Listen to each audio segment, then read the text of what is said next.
আসসালামু আলাইকুম সিনিয়র্স। আজকে আমরা বিপরীত ফাংশন নির্ণয়ের দুইটা টাইপ করব।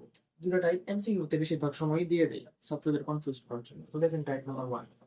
এক্ষেত্রে এখানে যে কোনো সংখ্যা n এর মান আর বা যাকে কি বলে 1 2 3 4 যে কোনো কিছু হতে পারে।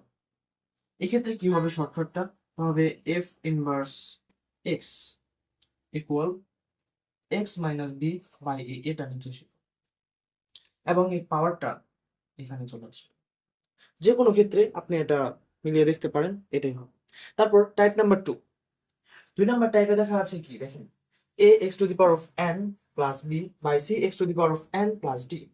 এই ক্ষেত্রে শর্টকাটটা কি, মানে এখানে n এর মান যে কোনো কিছু হতে পারে, বাস্তব সংখ্যা যে কোনো কিছু হতে পারে, শূন্য হতে পারে, সমস্যা নেই।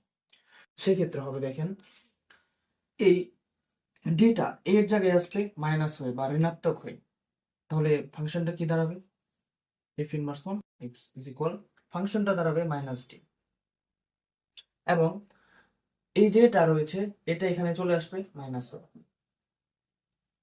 বাই, এখানে দেখেন মাইনাসে রাখেন। এখন এই যে সি আর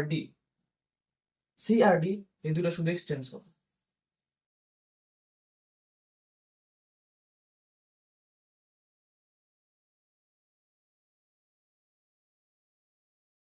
এক্সটেন্স এখন হোল যে পাওয়ারটা রয়েছে সেটা 1/n হয়ে যাবে। আর ওইটাই হচ্ছে এটা শর্টকাট। তো আপনাদের জন্য রইলো এটা একটা হোমওয়ার্ক, আপনারা করে আনবেন ইনশাআল্লাহ নেক্সট ক্লাসে। ধন্যবাদ সকলকে।